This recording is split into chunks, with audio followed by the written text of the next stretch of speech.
ભુજ નગરપાલિકા દ્વારા શહેરના અમુક વિસ્તારોમાં ગરીબોના દબાણ દૂર કરાય અને મોટી દુકાનો દ્વારા કરાતા દબાણ પર તંત્રની મીઠી નજર, આ તે કેવો ન્યાય?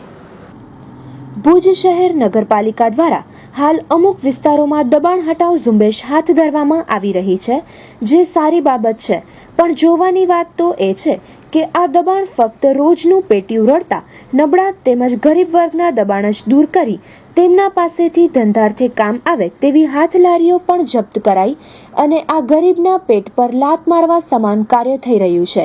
તો ગામમાં અમુક વિસ્તારોની દુકાનોના વધારાના માલને ફૂટપાથ પર વેચાતા હોય એ શું દબાણ નથી? જે ફૂટપાથ લોકોની અવરજવરને અનુસંધાને તેનો ઉપયોગ કરાય છે, પણ આવા દબાણ દુકાનદારોના કરવાને લીધે લોકો રોડ પર ચાલવા મજબૂર બને છે અને તેના લીધે ટ્રાફિક જામ પણ થાય છે.